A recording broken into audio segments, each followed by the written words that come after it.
Hello, everybody, and welcome back to OMB Reviews. I am the critic who is a cynic. How is everyone doing this evening? Happy and blessed Saturday to everyone out there during the final day of the second week of Advent. And also welcome to episode 397 of the Welcome to Asgard podcast, where tonight we'll talk a little bit about the early reactions to Avatar: The Way of Water. Yes, everyone's most anticipated film of the year. Everyone wants some more giant blue Smurf people swimming in water. Everyone wants some more CGI Fest 3D nonsense that might even actually try to perpetuate and push yet another era of 3D nonsense at the box office. I don't know if you remember, but I remember when the first Avatar did that, and it was one of the worst eras in cinema for that very reason. We'll talk about that. We'll talk about some of the early number indications, some of the early projections for the film. And, of course, we will continue to bring up some of the similar talking points that have been brought up now by several people. Again, even James Cameron himself, I think, falsely trying to put out a bit of a nothing burger by saying he needs to make $2 billion to break even on the first film. I think he's lying. I think he's just kind of pulling that out of thin air, because based off of the numbers that are actually being reported, that is just nonsensical. That does not make any sense whatsoever for that to actually be true or to actually be the case. And regardless of any of that, we'll still break down those numbers. And also, before getting into anything else, I do have a very short but special surprise for everyone out there, because I just got a film in the mail. If you follow me on social media, you may have already seen it, but I want to be able to explain why I have this film. But before getting to that, please make sure you smash that like button, lap that fire button if you're watching over on Odyssey, and also smash the rumble button as well. It really does mean a lot. And also, of course, make sure you have the bell notification on. That way you know every time a new video or live stream goes live on the channel. I don't even know what I'm saying when I say those words, but hey, here I am once again. Thank you all very much for joining in the chat. We'll say hello to some people, but before saying hello, let me show you the gift that I just got in today. So I have the ability to request early releases of movies for review. Sometimes I get them, sometimes I don't. Depending on the film, really determines whether or not I get one or not. I've been very lucky as of recently, as I did a review of Ticket to Paradise, which I had just gotten the other day. I also got Smile on 4K, which I did a review of as well. That was a very good release. Ticket to Paradise was basically what I thought it was: two rich, high-profile Hollywood elites spending time in a exotic location. Oh, yeah, I'm sure that they did it. I'm sure that they did the movie because they thought the script was absolutely perfect, and not because they got to have a free trip to a exotic location. Now, this movie, though, oh man, this is a movie that I would not have, I would not own, and I would not even think about watching or seeing unless it was sent to me for free. Unless it was sent to me for free. And that film is, that's right, The Woman King. That's right, everybody. That's right. The Woman King. It is in my hands. It is in my possession. Shout out to Sony for sending me a review copy of The Woman King, which gets released everywhere on December 13th. Man, oh man. I just love this for so many reasons, though, already, before even seeing the film, because it starts off with this quote on the front cover. First off, it says, certified fresh on Rotten Tomatoes. So that's already laughable, because we all know Rotten Tomatoes doesn't mean anything anymore. But then it also has this quote. It says, from Clayton Davis of Variety, the gladiator of our time. Yes, this is quite a night for Tina to be missing, because as we all know, she's a major fan of the film Gladiator. But apparently someone at Variety says it is the gladiator of our time. What I love even more about it is the description on the back. As it says here, it talks about how the intense journey of General Nansika, as she trains the next generation of recruits and readies them for battle against an enemy determined to destroy their way of life. That's quite a way of putting it.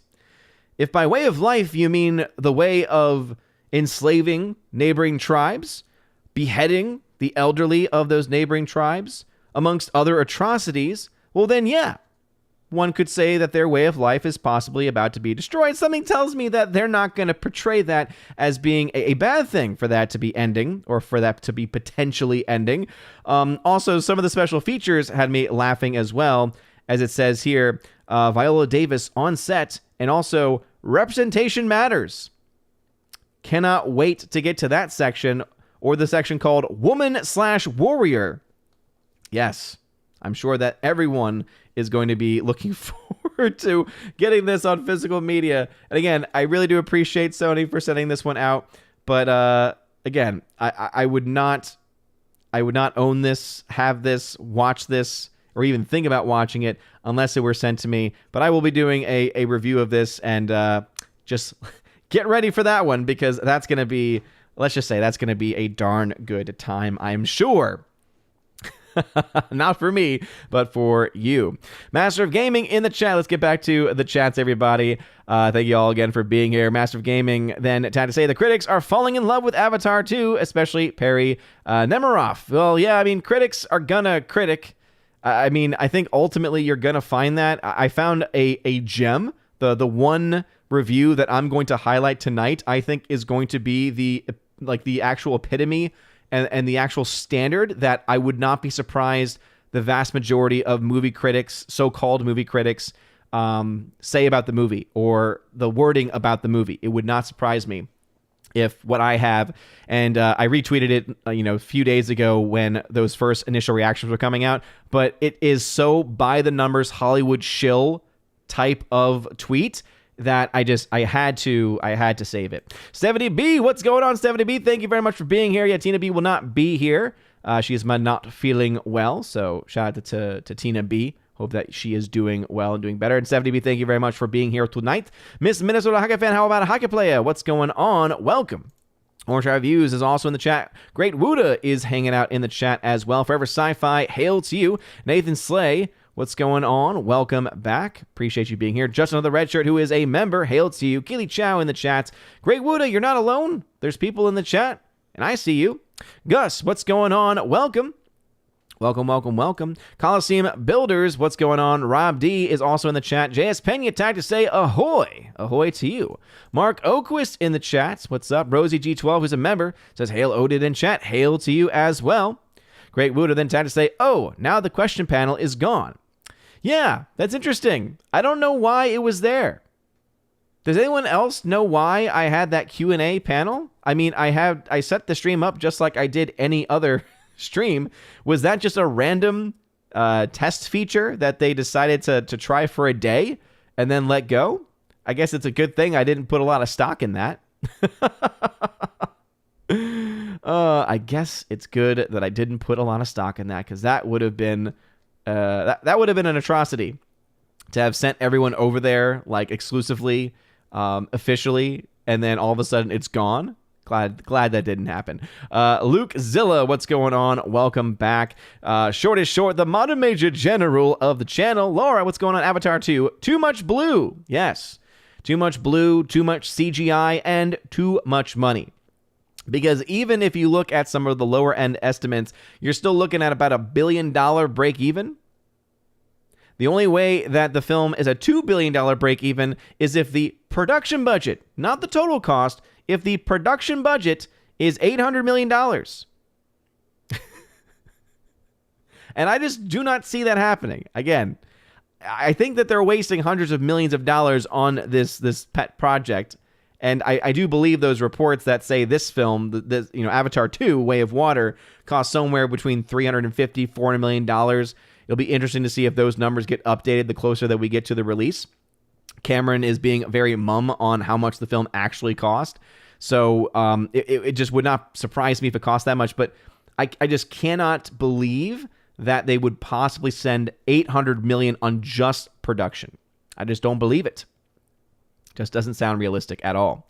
Coliseum Bitter says, I won't be going because Avatar 1 sucked, and I don't trust reviews of folks that get free advance showings and gift bags. Exactly. And that's why the comment and the review that I'm going to show is yet another reason to not trust those people. Now, there are some good people out there, some trustworthy people who are giving some positive words, but the question that I always feel is pertinent and is essential to ask. And I don't know if anyone has grilled any of these people who are actually, good reviewers, trustworthy reviewers, is did the visual effects overwhelm you to the point where you likely cannot be impartial? Are you so in love with the visual effects? Are you so wowed by the visual effects that you are not paying as much attention to the story? Because I think that's a very important factor, because that's what happened with the first movie. A lot of people initially liked that film because they were wowed by the visual effects. Whereas someone like me, who was like, okay, I'm all for good visual effects, but all I see are giant blue Smurf people with a beautiful background and a bad story in an incredibly long, boring film in which I have to wear 3D glasses. So lots of different factors there. So I don't get swept up by all the bells and whistles. You need to actually give me something concrete. And from what I'm hearing in these early reviews, that's not what you're going to get with this movie. It sounds like you're just going to get Avatar, not just Avatar 2, not just Avatar The Way of Water, but it sounds like you're going to get Avatar 2.0, meaning you're going to get a lot of people, once again, coming out and saying, this film is amazing, you have to go see it, the visuals, but when it comes to the actual story, when it comes to the actual film, it's going to fall incredibly flat. And again, I have one review that I think kind of says it all, to me at least. All right, Kimberly G., who is a member, hail to you. Thanks for hanging out once again. Abomination's hanging out over on Odyssey. What's going on, brother? He'd had to say, is that normal now? They put the Rotten Tomatoes sticker on the box. Used to be, they would put like 10 quotes from critics that people actually recognize. It depends. I've seen it happen in various ways. As you all know, I'm a physical media collector. So I've seen much more common. Recently, I've seen the certified Rotten Tomatoes much more commonly. But yes, I also know what you mean about the quotes. And that is absolutely still something that they do. As you saw, the gladiator of our time is what this film is being pegged as. For those that are just joining, yes, I was sent this copy to review for free. And I will, because that's the only way I would do it, is if they sent me it for free. And I don't know what the heck I'm going to do with it after, because I already have a pretty good idea, seeing that the story, based off of everything that has been said about said story, is completely based in a fictional world, and it needs to be called out for the nonsense. Kek44, what is going on? Welcome. Abomination also over on Odyssey says, my tinfoil hat senses tell me Avatar 2 is going to require $2 billion because they foresee events around the release date of Avatar 3, preventing it from making any money. Late 2024. That's just my wild anime-loving mind drifting to the la la land of beef jerky and Lamborghinis. Well, again, that would be them trying to account for that when they need to instead be looking at it as an individual film, right? Because if individually the film needs to make $2 billion, then the production costs have to be around $800 million, which is just insane and I think just mathematically impossible for that amount of money to be spent on one singular film. If we're talking like $400 to $500 million, that's a lot. That's a crap ton, right? That's some of the highest numbers that we've seen probably ever, or at the very least on the higher end of things. But $800 million is just, it's just, in the words of Monty Python, it's right out. Right out is what those numbers are. So yeah, if they're saying $2 billion, or if James Cameron specifically is claiming, and again, he didn't even say $2 billion. He said this film will need to make more than the like top 5 movies of X, So basically he tried to indicate through those examples, which then got extrapolated by the media to mean the film needs to make $2 billion. So it's just, yeah, I don't think that that's going to be the case though. All right, back over into the YouTube chat. Actually, let's see, anyone on Rumble? No one hanging out on Rumble tonight yet. Can smash that Rumble button. Make sure you tag at Odin at the very beginning of your comment, at Odin, no matter what platform you're watching on. At Odin lets me know you're trying to get my attention, and I will gladly read your comment. Physics Channel Kenny Lee says, Merry Christmas. It's too early for that. Physics Channel Kenny Lee, we are still in the second week of Advent, and Christmas don't happen until Advent is finished. We're going to have actually a full 4 weeks of Advent this year. It's awesome. Gary Banjo Sandwich says, saw a new Will Smith film. It was average. You know what I saw today? I saw England lose to the French. Turnabout is fair play. Gary Banjo Sandwich Worthington. That's all I'll say. Keely Chow, what's going on? Everyone's doing fine. The wife is out of town, so it was just me and baby Thor today. So that was fun. Baby Thor is great. I love him, but he's also in that toddler stage, so it's every single moment of every single day. It's gotta, again, basically it gotta be like on task. Luckily, he does love good movies. He loves the Star Wars original trilogy. He likes decent shows. I like Bluey a lot. It's an Australian show that's actually really good. So I'm blessed in that department. But he also does like some of the songs that can get very repetitive and things like that.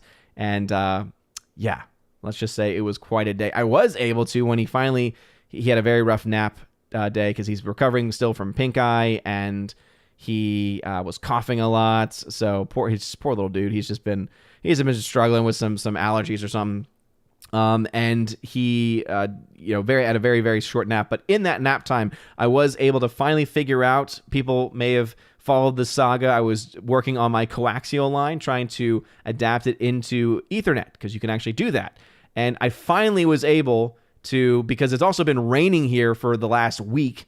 I'm here in the southeast part of Tennessee, in the Chattanooga area, and it's been raining all week, and I have not been able to do anything outside. Was finally able to do some testing, found exactly where things needed to be, found a missing cable, which I think helped out a lot, and was able to figure out how to get the signal sent upstairs. So very excited to test that out, but I'm still, of course, trying to figure those things out as well. Let's see, Forever Sci-Fi says, if someone sent me that for free, I would send it back. Again, after the fact, I think I will definitely put it up to a vote. Orange Eye Review says, I wonder if Sony will actually send you anything after reviewing it. That's just the thing, is that they ask for you to send the review, like if you do any review coverage of it. I don't know if they actually watch it or not. I have yet to receive anything from a studio, do a review, and then notice that I never get anything back. If that makes any sense. Also, Orange Chat, I missed your question at the very beginning, but I just, before it goes away, says, what is your favorite Christmas action movie between Die Hard and Lethal Weapon? Lethal Weapon is, by your definition last week, a Christmas movie. Well, again, also, I would say another part of that definition has to be the general cultural stance. And I think that Die Hard is much more seen as a Christmas movie, and I prefer Die Hard to Lethal Weapon. Both are great, but I would say Die Hard for those reasons. It put latency time to say, hail and God bless, peeps. Today's a good day. Happy and blessed Advent. Oh, happy and blessed Advent to you. Rob D says, Sony should have sent you a copy of Morbius. Unfortunately, I don't think I ever got an email for requesting it. I kind of wonder why. But don't get me wrong. I'm quite tempted to, because I know Morbius at some point is going to drop to quite a low number as far as price goes. And when that day comes, I will probably pick that up. Not because I want to watch it, but I think that it could be a fun thing to have. Anyway, let's see. Freedom over on Odyssey says, was watching on Locals, but thought I'd get Odin to see my chats by watching on Odyssey. Hail Odyssey chat. I wasn't streaming on Locals. I was streaming on Rumble, if that's what you mean. And I still check Rumble. So he then tried to say, happy second week of Advent. Thank you very much, good sir. Appreciate it. Laura says, speaking of Avatar, I saw Ferngully for the first time today. That big tree looked very familiar. Yes, it does, doesn't it? Doesn't it look quite familiar? Also, isn't it a much better environmental story than Avatar? As I said, if I want to see Dances with Wolves or Pocahontas, I will go watch those movies. Or I'll go watch Ferngully, where there's a very similar story there. And also, it has the same type of environmental messaging, but at the very least, it's got Tim Curry singing, and it's got Robin Williams singing. Kelly Chat says, you need to watch and review The Woman King with Lorena, Jane Theory, and Stephanie B. Forever Sci-Fi says, Gladiator of our time, is that because it plays fast and loose with history as well? Ooh! That's actually a fair point. I doubt that's what the person from Variety meant by it, but Laura using those fun emojis or whatever they are. It's so random that they've added those. Nathan Slay, I think Tina should be grateful she is missing tonight. Then yeah, absolutely. I think that would have driven her off the edge. Hearing that. Let's see. General Wingster says The Woman King 2 is I see what you did. Oh, James Cameron. Oh, hi, James Cameron. Says Avatar is the second best movie ever made. The only movie that is better than it is Avatar: The Way of Water. Hashtag facts. Well, thank you, James Cameron, for your unbiased opinion on that. And yeah, with that, let me go ahead then and pull up my news report screen, because let's talk a little bit about some of the early reviews for Avatar: The Way of Water. So this is one I noticed, and there was something about this that I thought was just, it was almost a little bit too on the nose, and it makes me kind of see it as important of things to come. All right. So this is from Scott Mantz, who is defined in his Twitter profile as a film critic, host, Q&A moderator, press award winner, Emmy-nominated producer, member of SAG-AFTRA, Producers Guild, Critics' Choice, Beatlemaniac, Trekker. So take that for what it's worth. But he is a film critic by name. And he got to see an early screening, and December 6th, he got to see it. It says here, it's breathtakingly beautiful, with the most incredible VFX I have ever seen. I saw it in 3D, he says.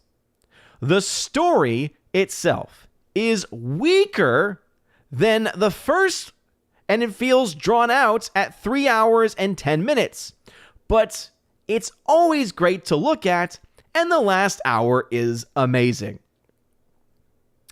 That tells me all that I need to know about this movie. When I got to the story itself is weaker than the first. Okay.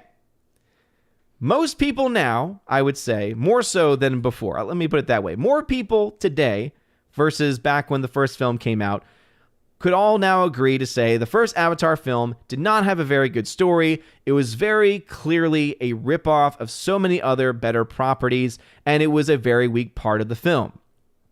This dude first starts off, again, kind of what I had been predicting, starts off by saying, it's got the best, most exclusive, best ever VFX ever. And I saw it in 3D, and you need to see it in 3D then. You need to spend that $20+ a ticket to go see this film in 3D the way it's supposed to be seen. And if you don't like it and you saw it in 2D, well, that's your own fault. You want to know why I saw the first film in IMAX 3D? Because I wanted to go in and see it in the highest possible quality, because I had doubts about that movie, the first film, from the trailers, because I saw the trailers and people were saying, oh, the CGI is so amazing and breathtaking just from the trailers. And here I am like, it's giant blue Smurf people. What are you talking about? Oh, the background looks nice. That's nice. But you got giant blue Smurf people and they don't look all that good. And I still stand by that. And I went to go see it, and I was like, you know what? People are going to try and say, well, you didn't see it the way it was meant to be seen. And so that's why you didn't. Oh, okay. So I was like, all right, I'm going to go then and see it IMAX 3D. I'm going to go ahead and see it in the best format possible. And guess what? I still saw giant blue Smurf people. And then also I was able to pay a lot more attention to the story or the lack thereof. So, again, Scott Mantz, I think, is letting the cat out of the bag here, because he's doing the two things that people did during the first one. One, starting off by talking about the visual effects, which, again, whether they're good or not, I think is irrelevant when it comes down to whether it's a good movie or not. Because if his only argument is the VFX are amazing, the story is weaker than the first one, and the story of the first film sucked, that means that this story must be atrocious. Then goes on to say it feels drawn out at 3 hours and 10 minutes, but the last hour is amazing. Based on all of that, guess what we can then deduce? Oh, the last hour is amazing because it features great visual effects sequences that you enjoyed. So it sounds to me like this is a 3 hour and 10 minute waste of time for most moviegoers, for the average moviegoer, and is instead for people who care only about visual effects. If that's the only thing that anyone cares about. But guess what? Most people don't. Most people want to be entertained. And a big part of entertaining someone is to have a good story. And if even Scott Mantz, who's praising this thing to high heaven for its visual effects, is going to point out that the story is weaker than the first, direct quote, weaker than the first, worse than the first. The first one was bad. Oh man. For anyone just joining, talking here about some of the early reactions for Avatar: The Way of Water. I saw this one back on December 6th, and to me, it seems to kind of let the cat out of the bag about what's actually going on. Why you're hearing so many people say so many great things. Not only do you have the typical shill media getting those early access releases, and so therefore already being influenced in their commentary on that, but I think Scott Mantz is actually being quite honest here. He says, it's breathtakingly beautiful with the best VFX he's ever seen in 3D. The story is weaker than the first, so it's got a worse story than the first movie, which was the first movie's biggest issue. And then says it's drawn out at 3 hours and 10 minutes, meaning it's long, and it's well over long, but the last hour is amazing. But that's because of the visual effects being amazing. So, again, I will wait for early releases, for early reviews. If anyone can point me to a review where they actually say the story is good or is significantly better to a varying degree than the first movie, in addition to the whole visual effects talk, hey, I'm all in then for hearing that thought and for then putting that into my thought process, my thought pool. But if all I'm going to see are people saying it looked great, it looked fantastic, the VFX were revolutionary, well, yeah, when you're spending $400+ million on nothing but VFX and letting the story go out the window, yeah, guess what? You're probably going to have revolutionary, industry standard VFX. Great, you're going to have a eventual 4K, or hey, knowing it's James Cameron, maybe this film will be the first film to come out on 8K film that will be a reference quality movie. Reference quality meaning that the visual quality is what will show the power of your TV and the power of your 4K player. Saying nothing about the actual movie itself and nothing about whether or not the film's any good or not. Just because something's pretty to look at doesn't make it a good movie. Story is a key component to this. And if the story is worse than the first, as Scott Mantz says, there is no argument that can be made that somehow this movie is 1, worth seeing, 2, worth seeing in IMAX 3D at the highest possible price possible, and 3, it makes you start to wonder, okay, how many of these reviewers are going to be swayed by the visual effects and overlook other qualities that are much more important, like story, for instance. Anyway, so again, I know there are a lot of other early reviews, but the thing that I've seen consistently is talking nonstop about visual effects. But the reason why this one stood out is because this one at least admits that the story is not good. Again, if the story is worse than the first film and the first film's story sucked, how can you take from that anything else other than this story is atrocious? And not only is it atrocious, but it's a long, stretched out 3-hour plus story of suck. Anyway, let's go ahead and get back into the chat. We got over on Odyssey, Abomination tagged to say, can't wait for all the memes about the giant blue Smurf people riding sea creatures using the same hair genitals that they used on their horses and pterodactyls. Exactly. That's what I can't wait for. Yeah, I can't wait for them to have a love sequence in that 3-hour, 10-minute movie again, and then remind everyone, oh, you know the tails that they use to ride their animals because it helps connect with them? They use those same things when they're making love. Goodness gracious. Crazy.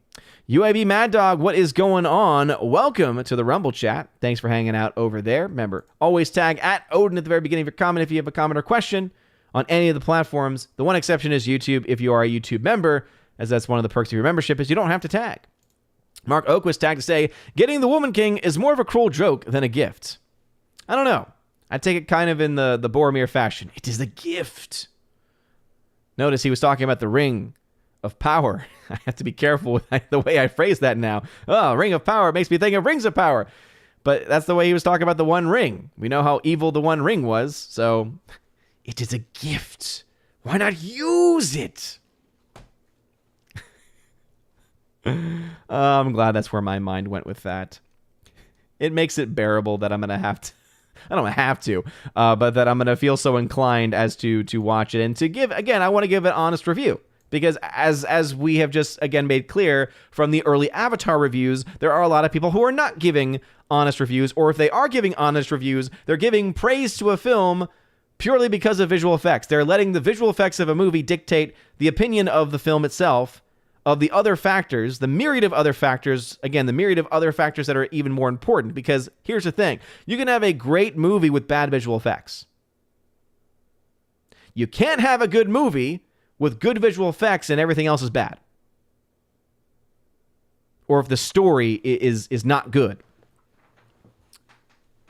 Kind of need to have that, especially if you're going to sit through it. If you're going to sit through a 3-hour and 10-minute movie and your story's not good, why would anyone want to waste their time?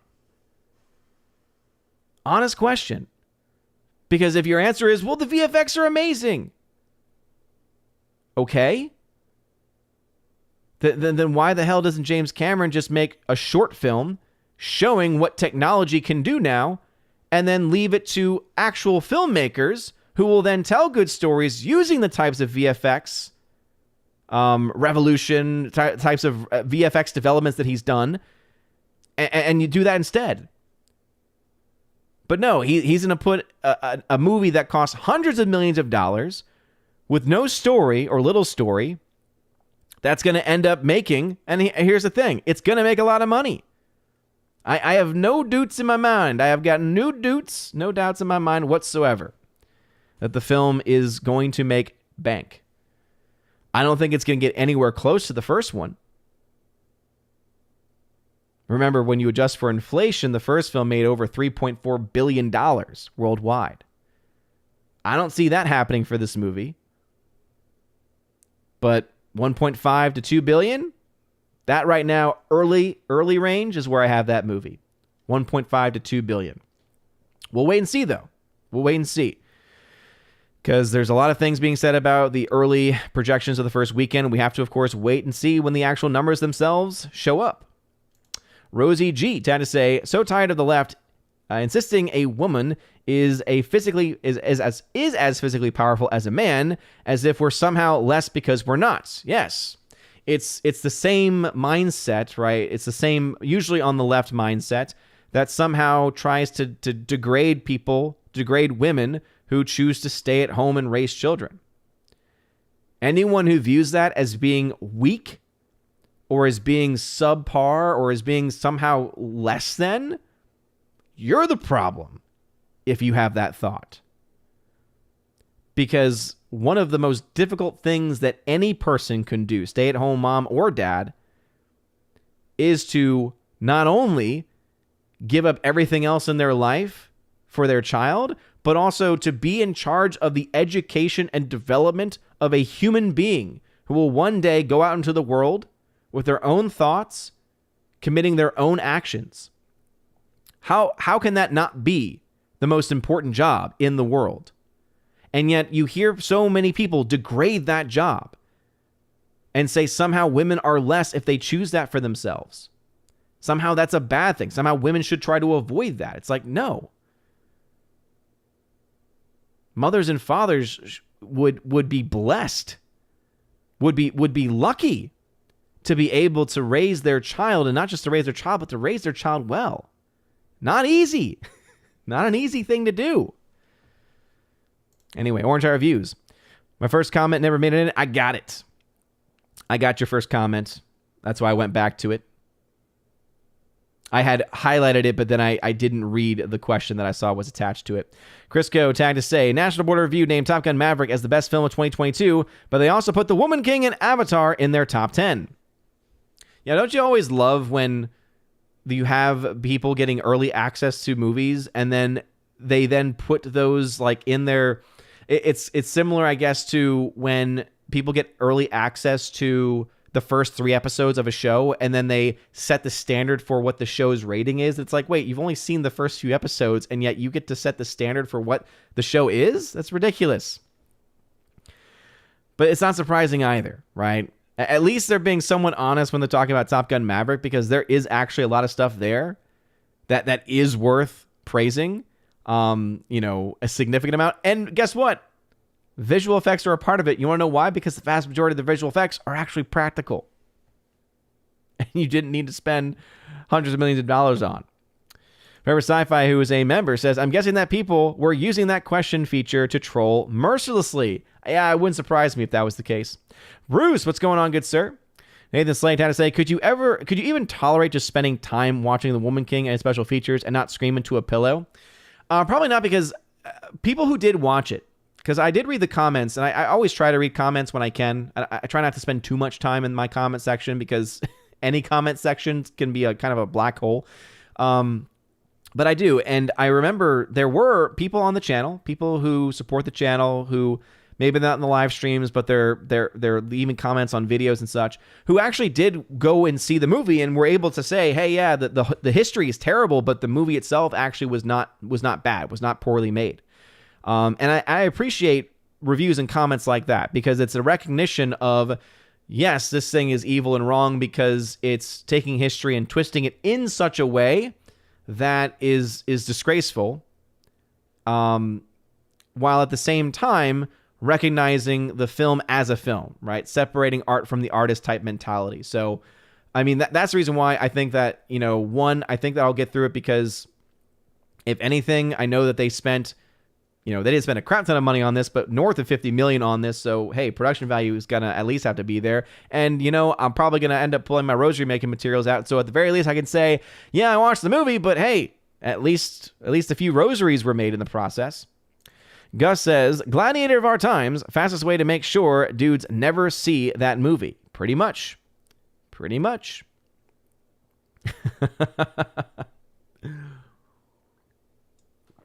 Let's see, over on Odyssey, Abomination says, a movie with a good visual effects and maybe music, but bad story and characters and acting is just distraction. Exactly right. If you don't have a story, if you don't have compelling characters, then you have nothing. You have a 3-hour and 10-minute clip of something that will be played at Best Buy to show you what your TV can do.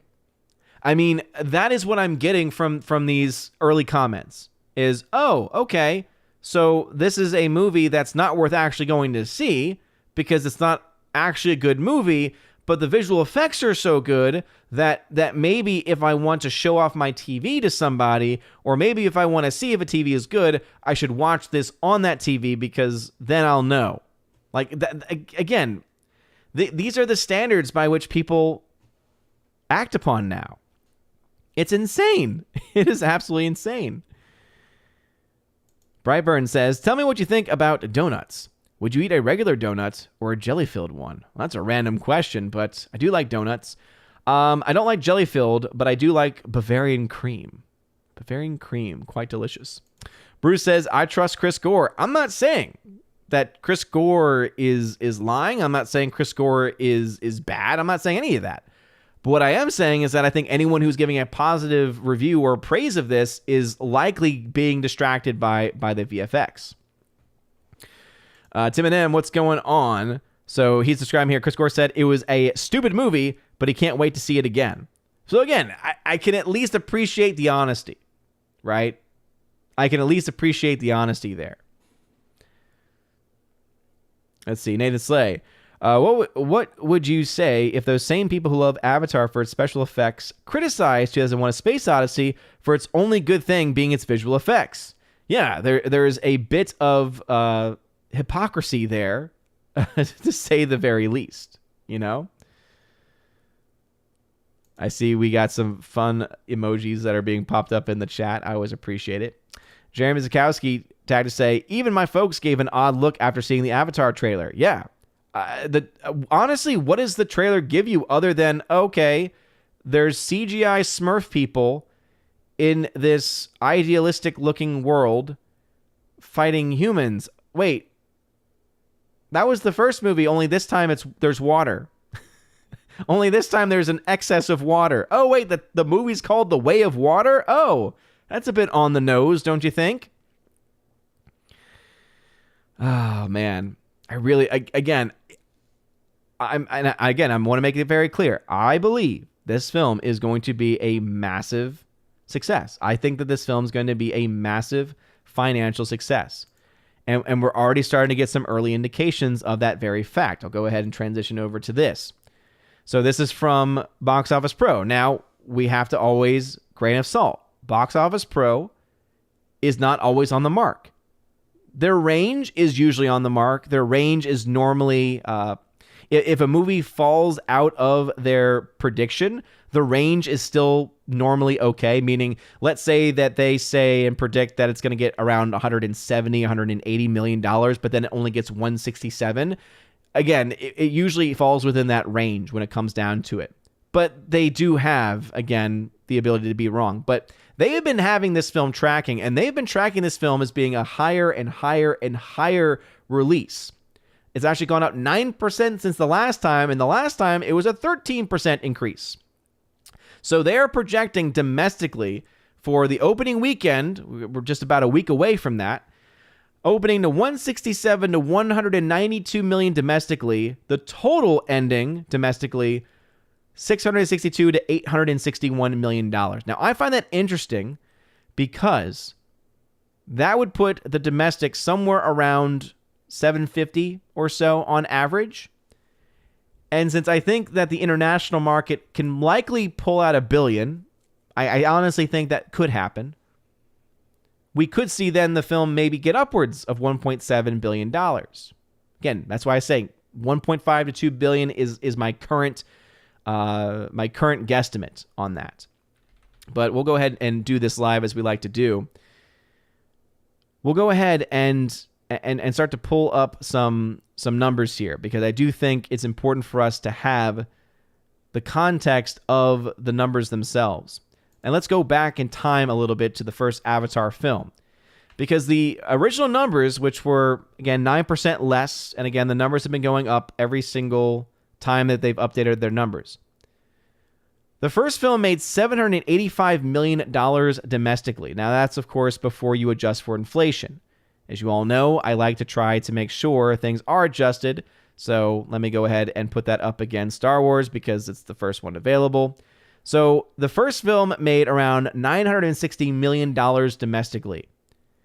The fact that the film and its projections, even the high end, is getting a little bit closer to the original makes me start to ask questions and makes me start to have some doubts about the validity of these numbers. Because if the film was coming in closer to the $600-700 million range, that would make sense, because that would mean we would be seeing about a $200 million loss. That means that we're losing about $200 million worth of people. Okay, that makes sense to me. That law of diminishing returns. A lot of people who liked it the first time got over it really quickly, aren't really excited for this film, though there are still a lot of people who are. And that's why I think that, again, I think the film's going to make a lot of money. The question is how much. So that's why when it starts to go up like this to such a degree, I start to have questions about, okay, I really want to see and really can't wait to see those Thursday evening numbers, and then the official projections for the weekend from here and Deadline, because they work on different systems. And then also, of course, what that first weekend globally is going to be. There's projections that the first weekend for Avatar could be upwards of $400 million globally. If that happens, if we see then a 50% or so drop-off in week 2, and we see this film getting to $600+ million by week 2, then you have a situation where you're looking at a pretty massive movie. Now, again, I think that the chances of the film, if it gets the $400 million worldwide opening weekend, I think it's probably got a even good chance of getting closer to $700 million plus by weekend 2. The week 2 number, of course, is going to be what I follow. As you all know, that's always the key to really projecting how much the film makes in the long run. But yeah, it would not surprise me to see the film get close to $400 million worldwide after its opening weekend. But what is interesting is, again, the fact that this film is tracking higher and higher and higher. Is this hype or is this reality?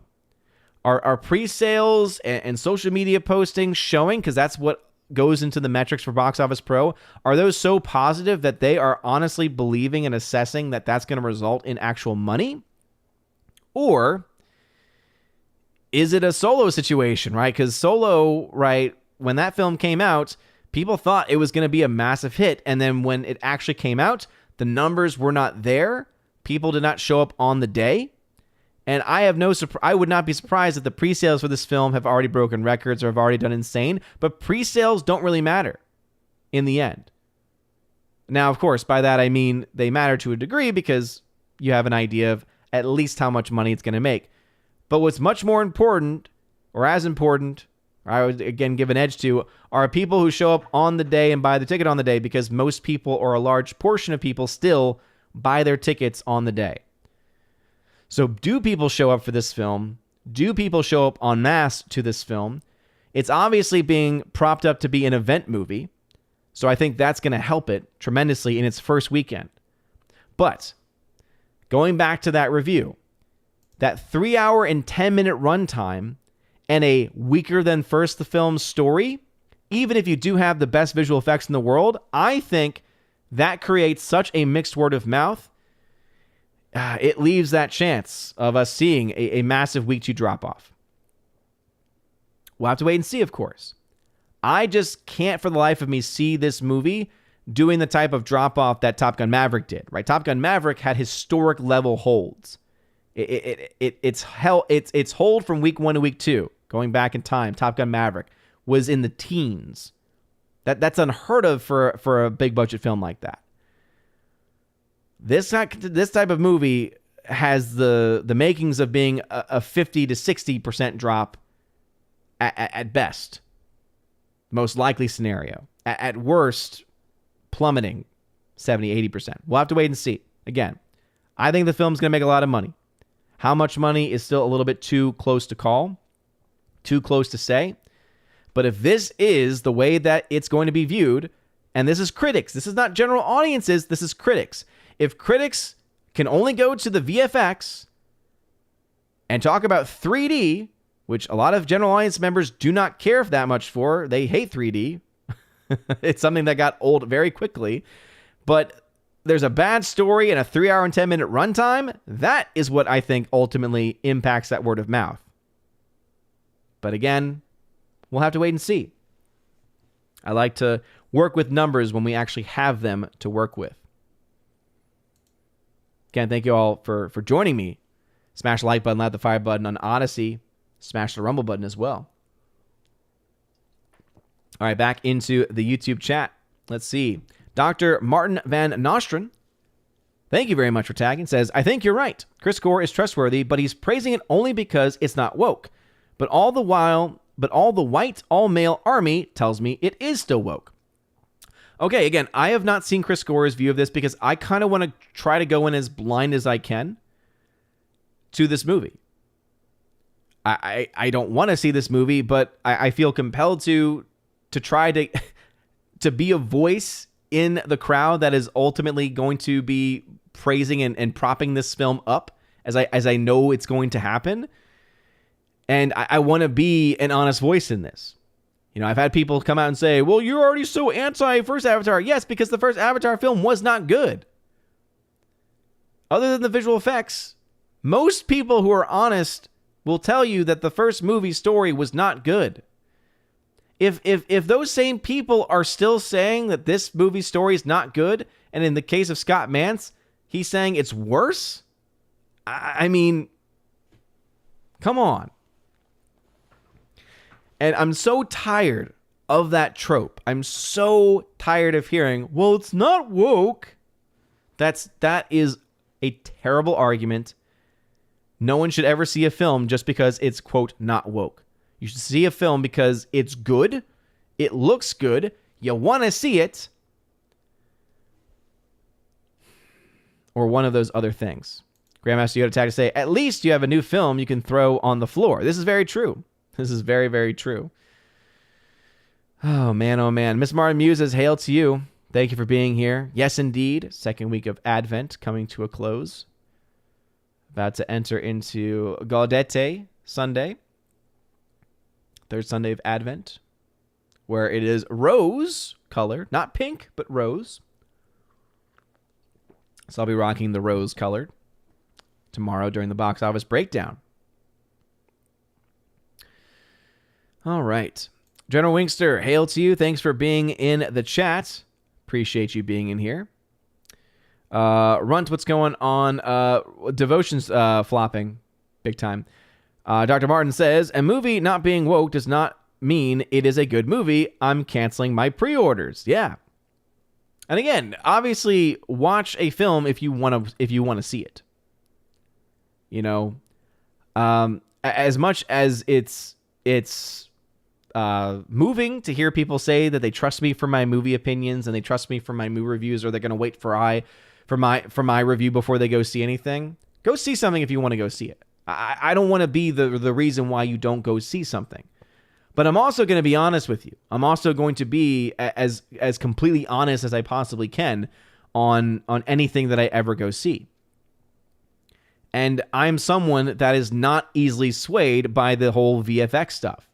As I've said, people still swear by the VFX of the first film.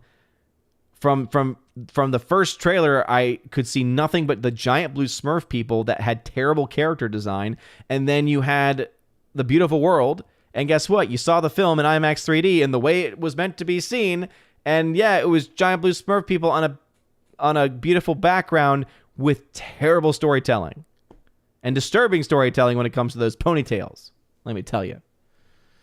Soul Assassin, hail to you. Thanks for being here. By the way, I do fall behind in the chat. It's 7:16 in the chat. It's 7:52 in real life. So you do the math on that. But if you put at Odin at the very beginning of your comment, at Odin, just need to put it one time. I will get to it. Can't say when I will get to it, but I will. Unless, of course, you're already a member. Gary Banjo Sandwich says, football is not coming home, but we are soccer. That's right. You heard it correctly. We are soccer. Really? Really? But you lost. Still lost. Still didn't make it all the way. Just saying. Also, last time I checked, we tied with you. So, starts to make you think. Dr. Martin says, Chris Gore says A2 isn't work, but then says the antagonist army is all male, all white. Yeah, and it's that kind of stuff that makes me have some questions. It's that kind of stuff that makes me have some questions, man. Like, seriously, what the heck, man? What the heck? Brad... What, bruv? Notice me, senpai. What's up, Brad? What's up, brother? Literally. Oh. It's been a while since I think I've seen you in one of these chats, man. We're talking about Avatar: The Way of the Water. I think, Brad, you weren't a fan of Avatar, were you? I don't think you were, but I could be wrong. But I'm at 717 in the chat, so I'm far behind. I've got the live chat on one side and where I am as far as reading comments on the other. But what's up, bruv? As he just texted me. Oh, okay. Oh, man. Oh, Brad. B-Rad. My brother. Literally. Anyway, we're just talking about Avatar, early reactions coming out, and it's a tale as old as time. Oh, well, the visual effects are beautiful, and it's 3 hours and 10 minutes, but the story is not that great. But it's amazing because it's beautiful to look at. All right, let's see. Rob D says, make Jeremy and Ryan watch The Woman King. Maybe I should change the bet. Yeah, maybe it's like, okay, I'll eat pineapple pizza. if Mario makes $1 billion, but you will have to watch The Woman King, and I'll have to send you the copy. All right, Brad says no, he didn't like. I didn't think you did. I thought we were on the same page on that one. Yeah, but it is interesting to be seeing what. Yeah, yes. Oh man, me and my brother, we have always been on the same wavelength when it comes to movies and to movie thoughts. I remember we went to go see R.I.P.D. It's sad Alex McCarthy is not in the chat. Alex McCarthy is a subscriber who actually enjoyed R.I.P.D. I remember that we went to go see R.I.P.D. I fell asleep. I woke up, I turned to him and I said, "Did I miss anything?" And he was like, "Nope." As he texts me and says, "It is terrible." Yeah. Somebody tells me that this next one is probably going to be just as bad, man. But they're saying it's good because the visual effects are good. I was saying how one of the reviews that has come out says, quote, "It's breathtakingly beautiful with the most incredible VFX I've ever seen. I saw it in 3D. The story itself is weaker than the first and feels drawn out at 3 hours and 10 minutes, but it's always great to look at. And the last hour is amazing." And then he texts, "Terrible." He says it's terrible. Fern Gully, Dances with Wolves. See you, brother. Have a good stream. Thank you very much, man. I appreciate it. Oh, man. Yeah, as I said, if you want to see the Pocahontas story, go watch Pocahontas, Dances with Wolves, or even Fern Gully. And if you want a story that has some type of environmental message into it, watch Fern Gully. Because, hey, at least that movie's entertaining. You learn about deforestation with Batty singing with you. And Tim Curry singing at you, "Toxic Love." Brad, you distracted me, but I love you, brother. Let's see. Master of Gaming says, Avatar 2 is projected to make $200 million in China compared to Fast 9, especially since when Avatar 2 is out in China, it's still in lockdown compared to Fast 9, where there was no lockdown at that time. I don't know where it's being projected to make $200 million in China.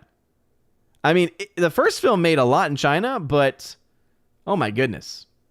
That's, yeah, they're not. So here's the thing. China is either going to be one of two things: still on lockdown or still dealing with people protesting the lockdowns.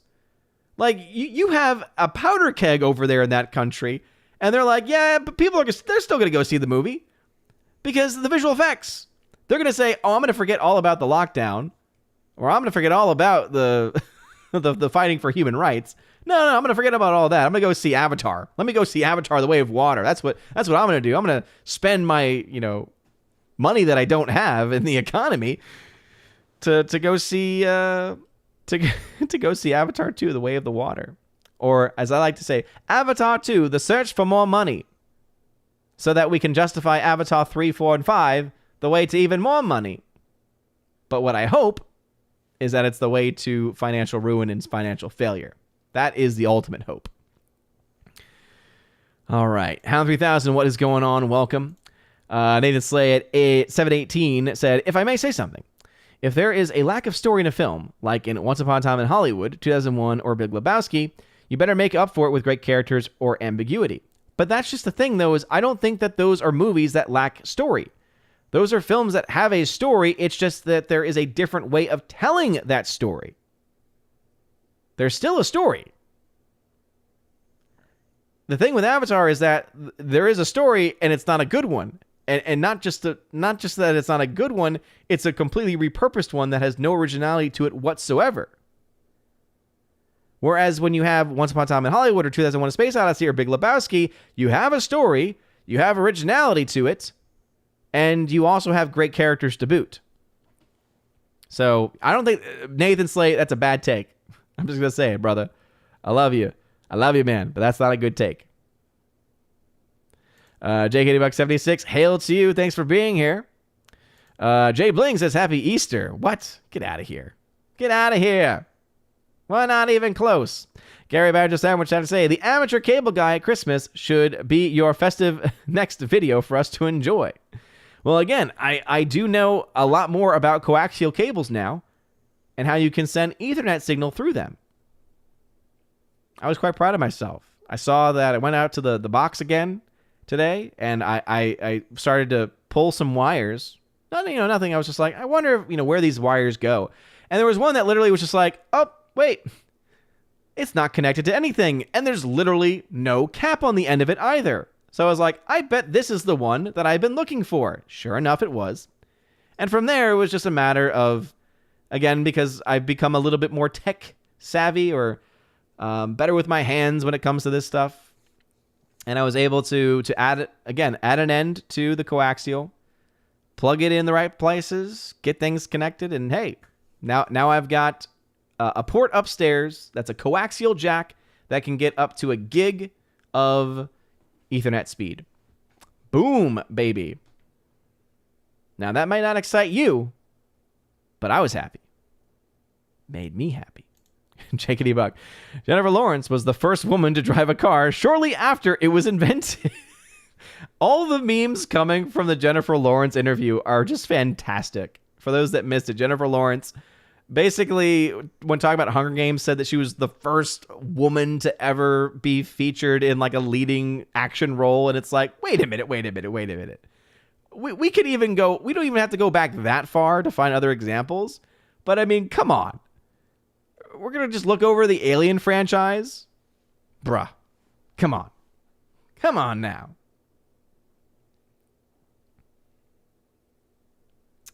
And,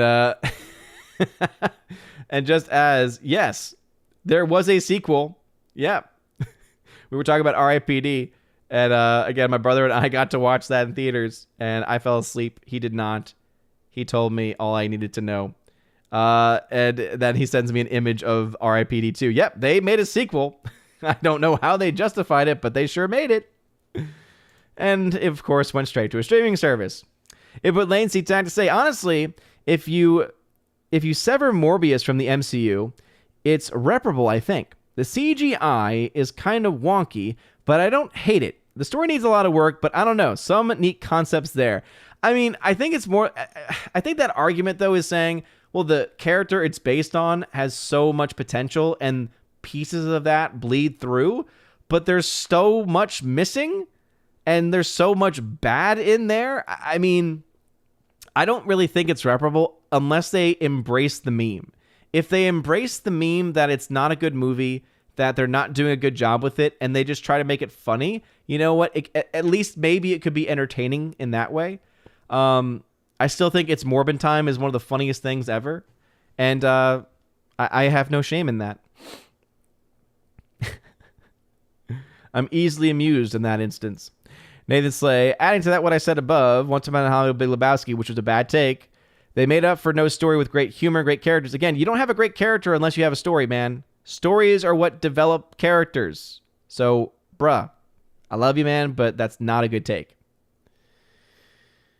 Let's see. Miss Minnesota Hockey Fan says, I'm looking forward for some time off. Going to do some more reading and working on my book, watching movies. Nice, Miss Minnesota Hockey Fan. Yeah, I can't wait for it either. We're going into exam week this week, so my days end at noon, which is awesome. And it means that I will have the opportunity to do some more housework. I want to replace all of the outside outlets, but I have not been able to do so because it's been raining nonstop here.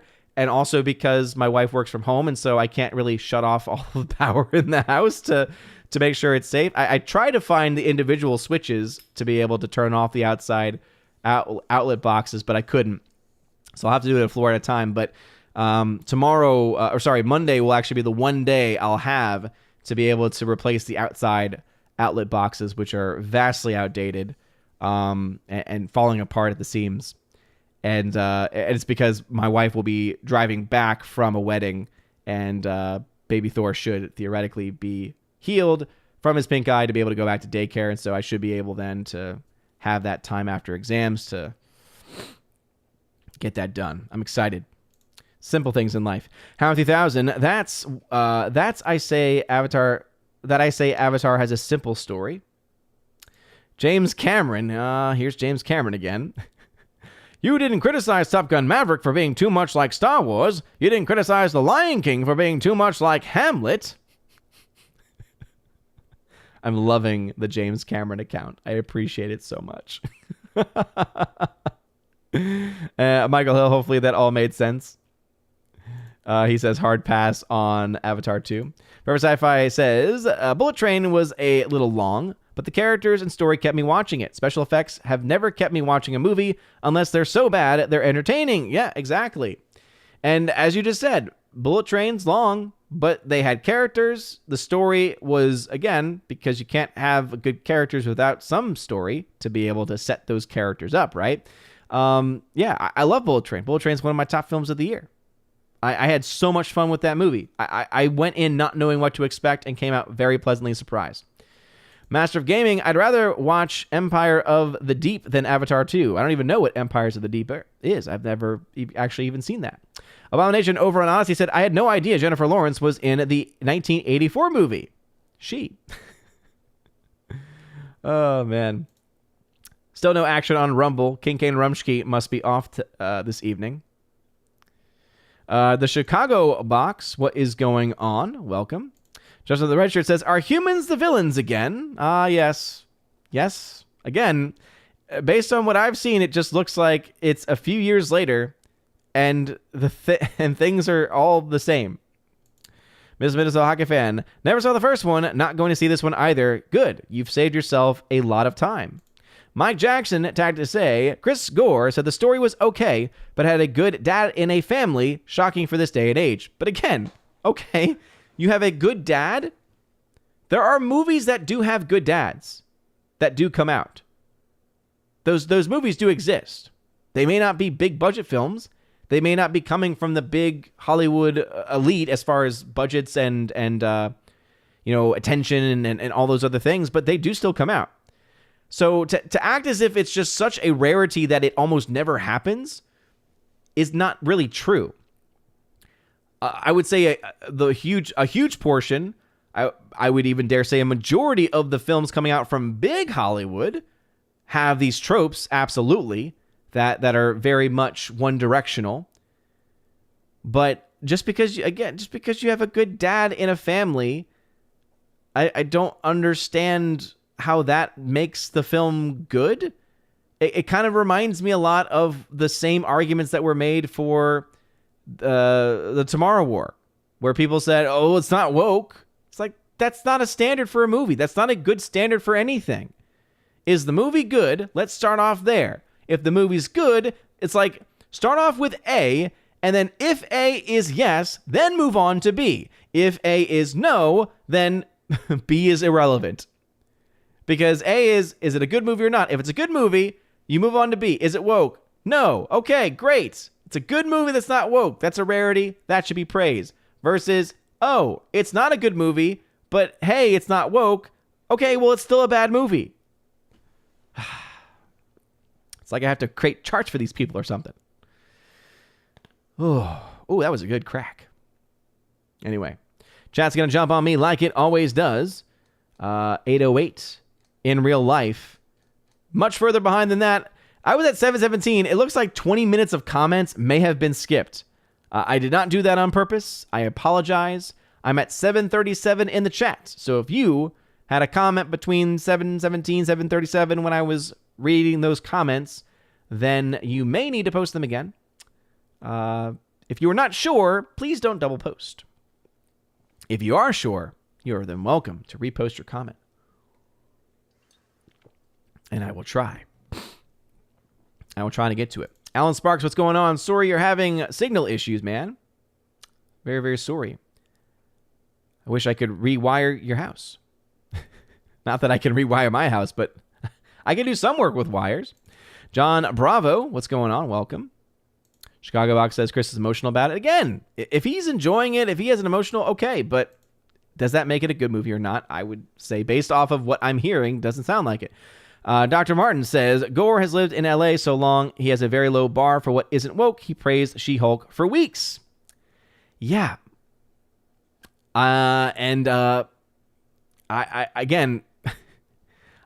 honestly don't have a complete memory of what his general opinions of She-Hulk were from early on, but to praise it in any way from the go, I like Chris Gore. He's good people. He's good people. But just because you're good people doesn't mean you're always going to have a good take. Lord knows I haven't always had good takes. I know a lot of people in here who disagree with my takes, in fact. It happens. Joey Horn, I couldn't find anything in the Avatar trailer that makes me want to see the movie. Yep. Rosie G, is Gargamel in the new Avatar? If so, that would be the only good part. That would make me actually want to see it. If they fully embraced the nonsense of their character design as being giant blue Smurf people. Yeah. Or if they had a giant bat that sang. Okay. They're embracing their similarity to Fern Gully. Darwin Martin said, Bieber and Taylor Swift are massive successes, but that doesn't equate to good music. Yep. Not to mention, look to the films that have made $1 billion. Alice in Wonderland made $1 billion. That's right. Chicago Box. All right, let's see. People who are members or who have tagged. Long Gunman 83, who is a member, says, if James Cameron took over 10 years trying to write scripts for 4 movies, then he needs to stay out of script writing. After thinking about it, Alita Battle Angel was good, but its dialogue needed work. Well, I've said this for a while now. Since Disney has taken over, I do not want an Alita Battle Angel sequel. Because if Disney has any involvement with it, it's not going to be what that first film was. I don't think they will be able to recapture the magic of the first film because Disney's involvement. Because Disney is just, it's too motivated by ideology now. It's way too motivated. And we're seeing this in the vast majority of its films. But yeah, I think that to be fair to Cameron, I don't think it took him, and this is why I don't think the film is going to be actually good, right? It's not that it took 10 years to write the scripts. It took 10 years to develop the technology that he wanted to showcase. Let's be more straightforward. I'm sure that he wrote during those 10 years, and maybe he even claims that it took 10 years to get these things, but the 10 years, the vast majority of that time likely was on development of the technology, game planning, the filming, and all that other stuff, things that have nothing to do with the story. Because if there is like verifiable proof that he spent 10 actual years developing the scripts, and this is what we get, man, woof. Woof, woof, woof. Oh, man, oh, man. All right. Let's go back into the chats. We hanging out over on Odyssey try to say, the countdown has begun. We are months away from Odin eating a pizza with pineapple on it live on stream, and it'll all be due to a little plumber named Mario. Hashtag hugs for Tina. Oh, is that what you think? I beg to differ. I think instead we're going to see Jeremy have to eat some pineapple pizza instead, because though Mario, I firmly believe, will be a financial success, $1 billion? I don't see it. I do not see it. JKD Buck. Elite Battle Angel was great. Odin sent me a digital code to watch it. Great movie. I laughed when her boyfriend fell to his death. Does that make me a bad person? No, because out of all of the sequences in the movie, that is one of the worst filmed.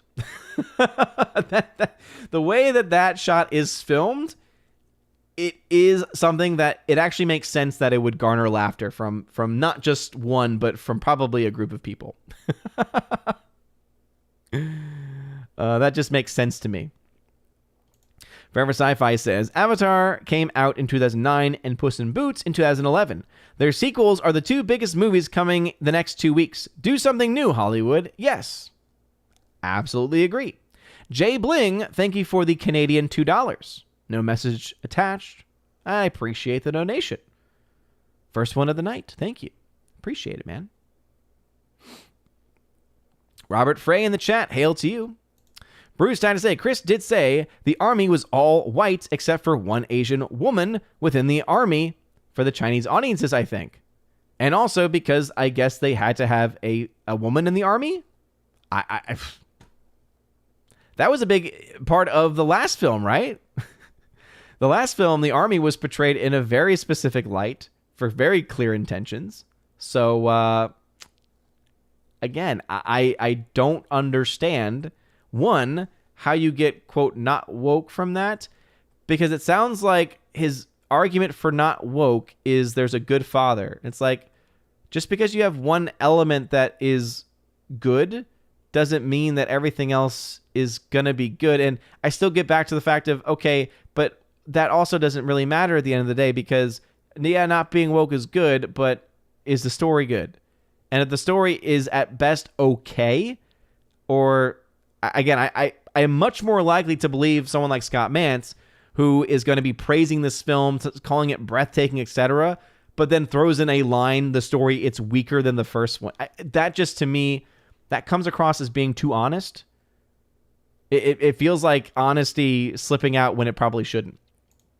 Stephanie B., I agree, man. I agree. Twitter has been insane recently. I've been seeing comments and hashtags that used to be blocked like no other. It's great that free speech is back. Now, again, it's not absolute free speech, because guess what? There should be some rules, right? There should be some regulations when it comes to things. And obviously, as a private platform, those rules can be in play. But it at least feels like the rules are a bit more honest and transparent.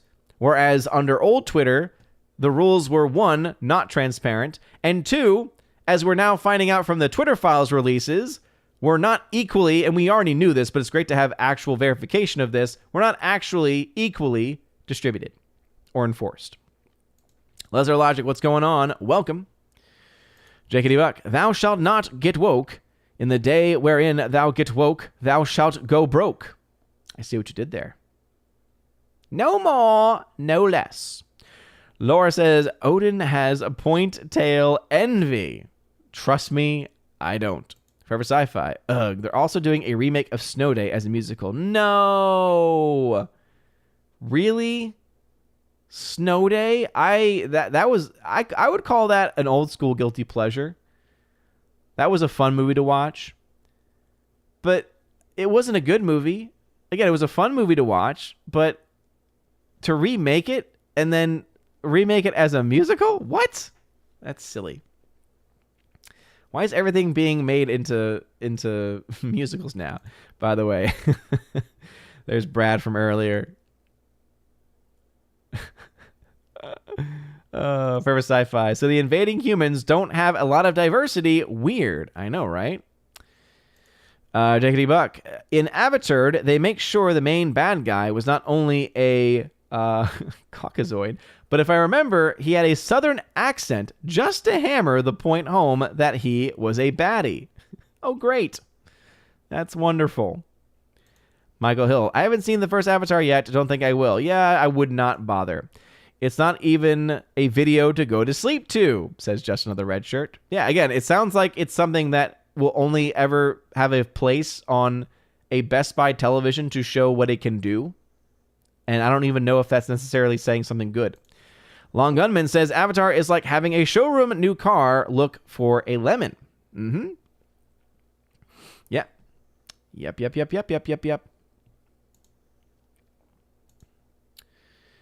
See, Jakety Buck, who's a member, says, no way I'd watch The Woman King. Maybe for a few $100s. But that money could not wash away the shame. As I said, I'm only going to watch it because it was sent to me free of charge. And I will make rosaries while I watch it, so therefore at least something good will come out of it. Reaper, tag to say, yes, Odin. No need to justify to all of us as to why you will have an Avatar 2 Steelbook proudly on display for us all when it releases, buddy. Oh man, all I'm going to say is that if I get the email request for Avatar 2 and I get it, be still my heart. Be still my heart. Yes, absolutely. RPD was completely trash. At least I feel bad because my brother here, he actually was awake for all of it. So he knows better than I do. Jakety Buck, if Avatar 2's story is weaker than the first, then it must be as complex as an episode of Gilligan's Island. No offense to the skipper, Gilligan, Marianne, etc. Yeah, pretty much. Forever Sci-Fi, somehow I don't see the CCP being too happy about people watching a movie about someone fighting back against an oppressive invading military force. Yeah. it starts to make you ask the question, what cut of the film will they get? What will be cut from the movie?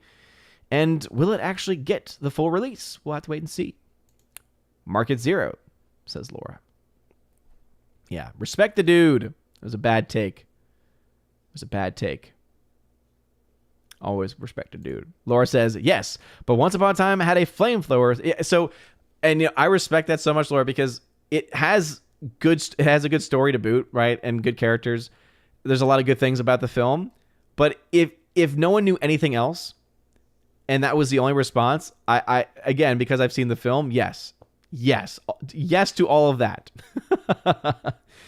Yes, but Once Upon a Time, you did have a flamethrower. Yeah.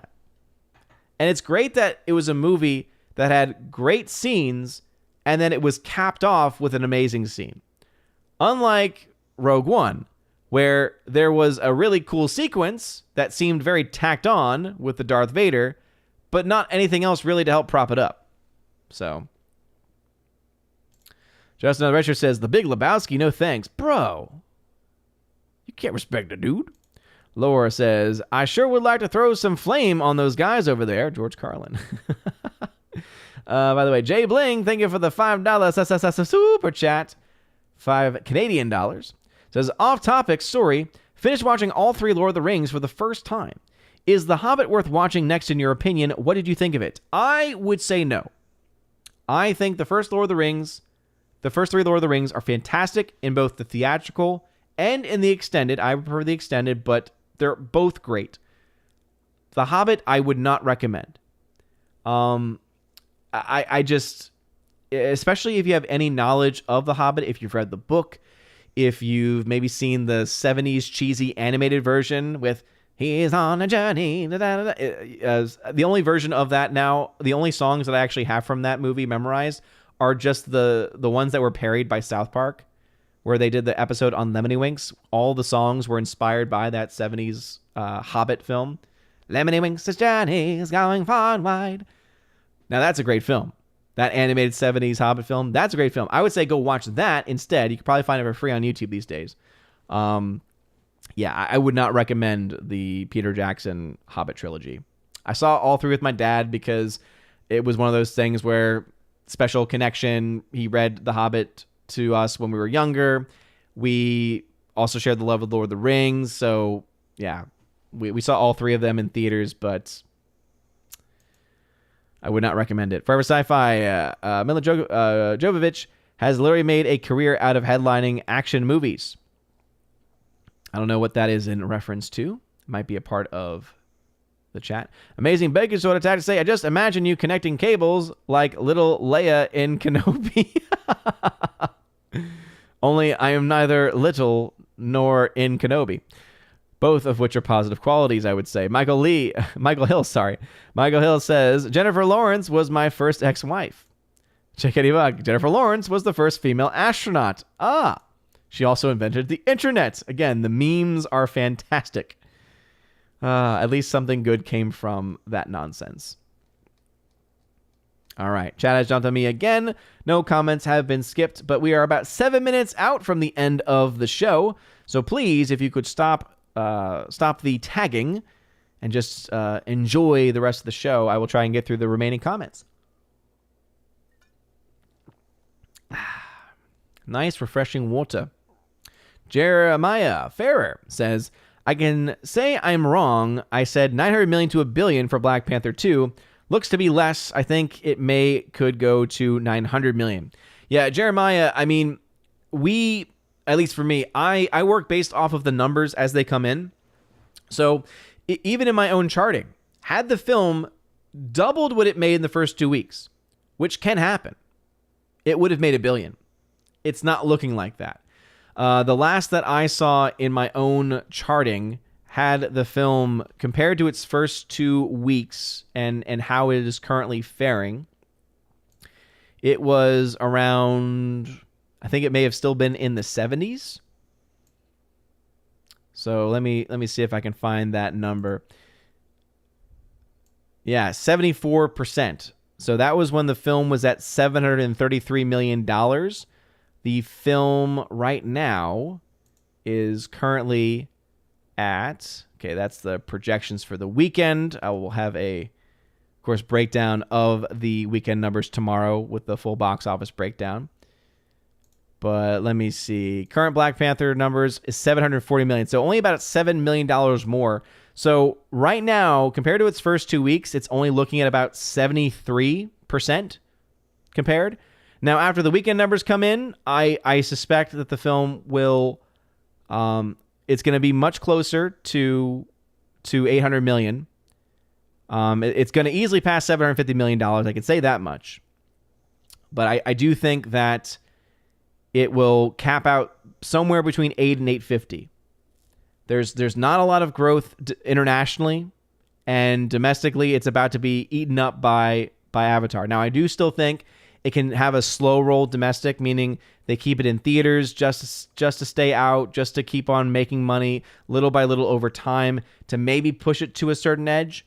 But it's tracking 5% ahead of Doctor Strange at the same point of its release. If that 5% holds, then you're looking at the film this weekend projected to get to around $411 million domestic.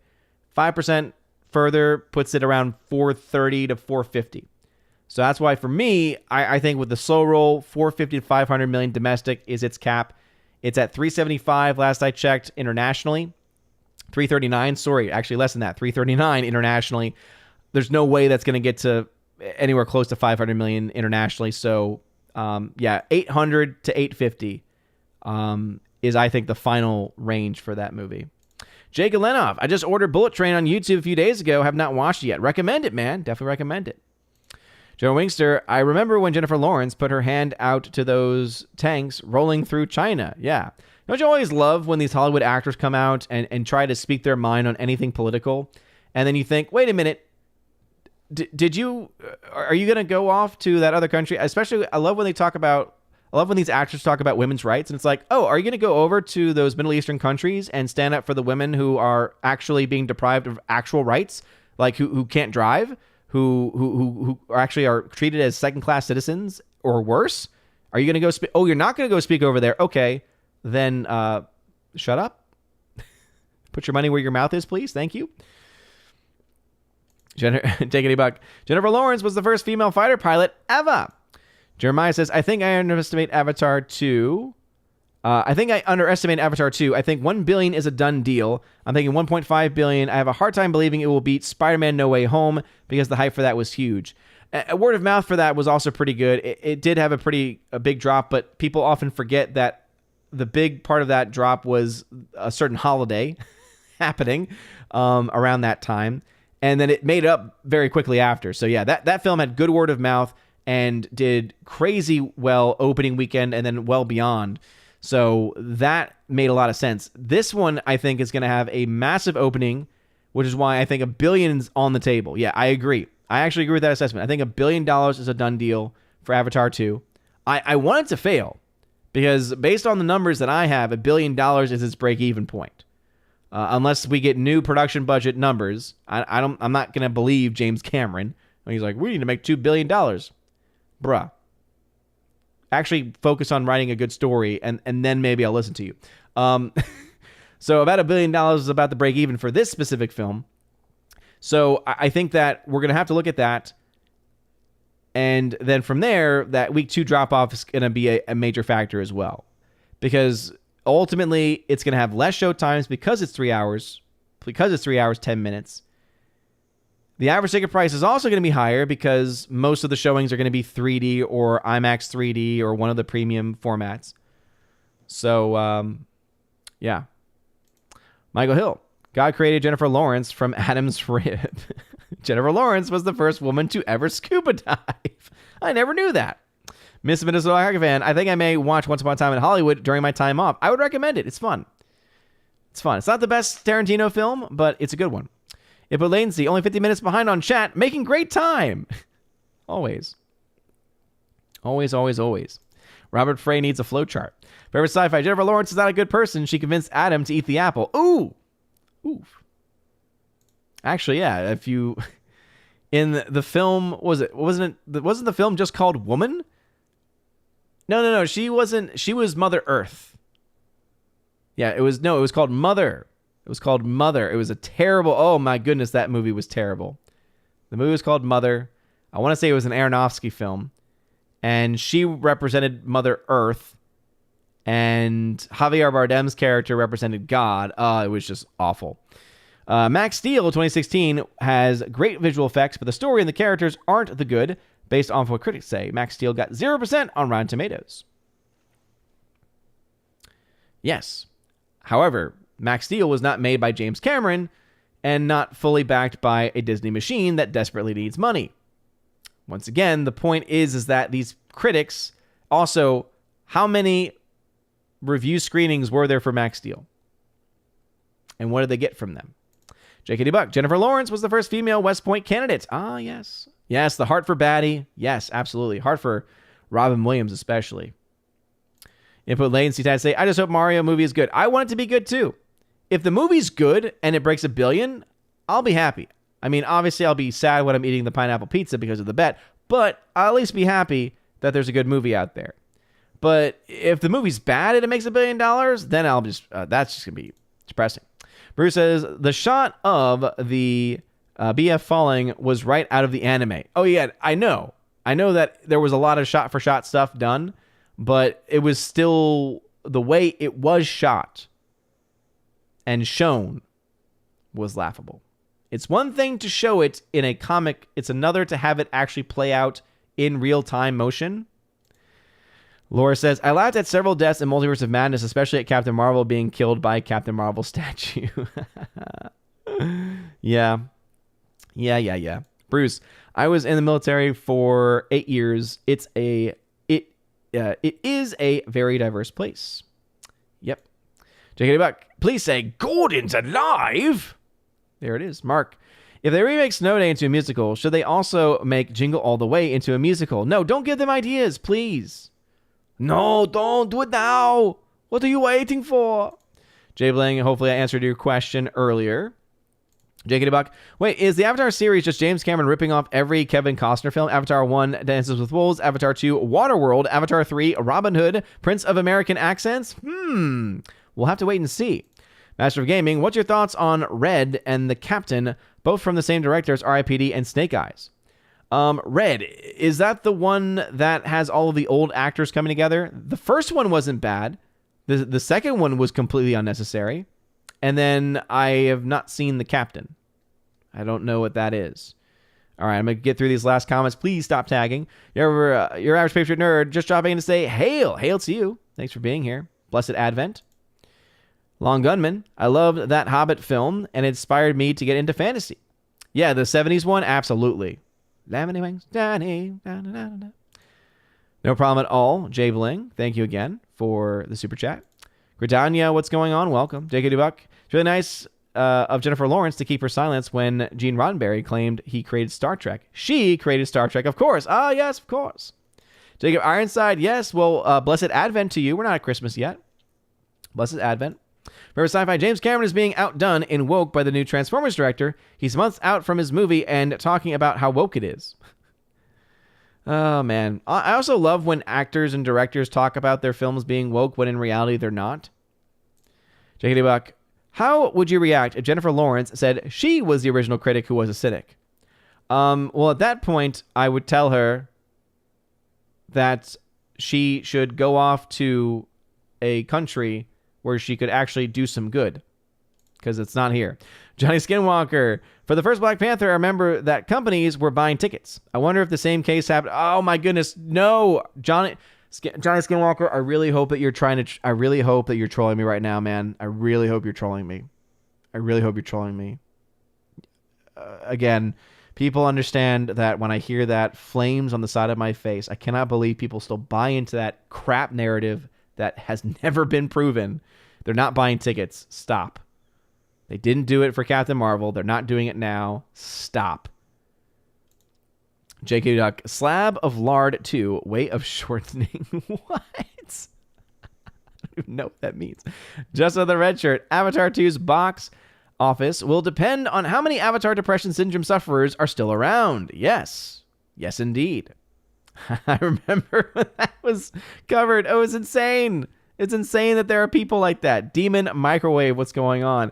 It's insane that people were so upset when they realized that they couldn't live in that world anymore. And those are going to be the people. Those are going to be the people that make up that massive opening weekend. So Matt317 coming in at the very end. Rosie G saying, Odin has been triggered. Hashtag buying tickets. Anything triggers me, it's that lie. Because there were big names in the YouTube community, people who I would either call friends or people who are closely related as far as just topics covered and the ways that we cover them, who ran with that narrative. And it was so infuriating being one of the few people that was like, there's no proof to this. I worked at a theater, and so I can explain a lot of the things that you claim are happening that are actually not happening. And even if it were happening, it would not be to such a degree that it would make up hundreds of millions of dollars. We're talking like max $1 million or $2 million, which in the grand scheme of a massive film is not enough to make that much of a difference. My goodness. Rosie G. Owen has been triggered by me mentioning he was triggered. I love you, Rosie G. Anyway, that's going to be it for me tonight, everybody. We are 5 minutes over time. Thank you again for hanging out. If you are on Rumble, please smash that Rumble button before you head out. If you're on Odyssey, smash that, or rather light that fire button up. And if you're on YouTube, smash that like button. You guys are all amazing. Yeah, we will wait and see. So tomorrow I'll have the box office breakdown for Black Panther Wakanda Forever as it continues to do, again, numbers, making a little bit of profit. Won't be enough profit to make up for the loss of Strange World, but hey, it's still there. And yeah, next week especially will be incredibly interesting because, as again, I want to cover The Way of the Water. I don't want to watch it, but I want to cover it to try to be as honest as, to actually try and be an honest voice out there that's not going to be taken away by the visual effects nonsense, which you're just going to hear nonstop from every single person reviewing the movie is, oh, the visual effects are so amazing. Oh my goodness. But also just to see what the box office actually is and what the week 2 box office is. Can't wait to see those numbers. Cannot wait to break those things down. But anyway, that's going to be it for me tonight, everybody. I will let you all know when I've seen this thing. Again, Sony, thanks for sending me this to watch. Can't wait to see history done right. My goodness. Oh, Woman King. Anyway, seriously, you guys are all amazing and beautiful people. As far as the schedule goes, Tuesday should have a regular show on Tuesday. Chosen of Valhalla stream will be next Saturday, Chosen of Valhalla stream. So no evening stream next Saturday, as it's the only weekend where, again, today with the wife being out of town, couldn't do it this weekend. Next weekend is the last weekend before Christmas. So yeah, it's the only December weekend that I can do. So we're going to do a Saturday stream, Chosen of Valhalla, who can show up. So Chosen of Valhalla members, I did tag people in a message there on the Discord. So check that out. Also, there is still a giveaway live on the Discord channel as well for those who have access. And if you want access to that, anything else, including an exclusive podcast, I'll probably be filming that with John the Flip Flickinger this week. And look out for the Q&A post on the Discord and also on Patreon as well, is where I post those. And also on Locals, I post those directly there. If you're on Subscribestar, I do ask that you access that through the Discord server because my brain can only handle so many locations at once, especially when it comes to those types of things. But if you want to find out more ways to support the channel, check out the link in the video description, the top link. It'll bring you to my link tree, and it'll be all good stuff. By the way, I promise that I will be recording the December shoutouts video at some point. As I said, though, there was not really any changes that were going to be impacted other than Chris from the 80s, which is why I'm giving him his special shout out. Chris from the 80s, thank you again for upping your Patreon membership to get the shout out. And again, the link to the Discord is still in your messages on Patreon. So if you want to get access to the giveaways channel on Discord, please just enter into the Discord. Let me know that it is you, and then I will be able to add that in.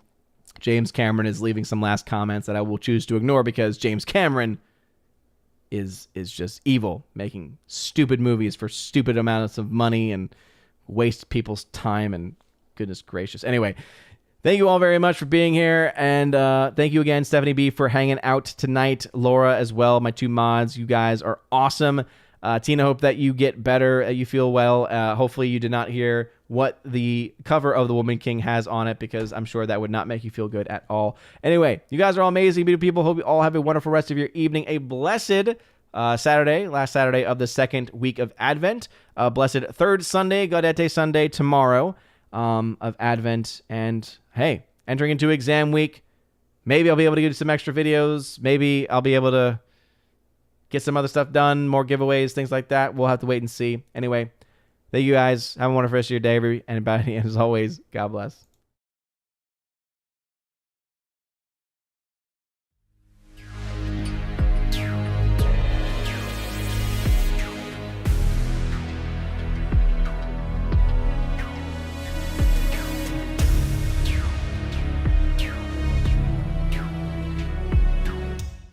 And now for a huge special shout out to all of my November Patreon Subscribe Star and Locals members at the Keeper of the Bifrost level and above. Starting off with Patreon with Father Luca Illich.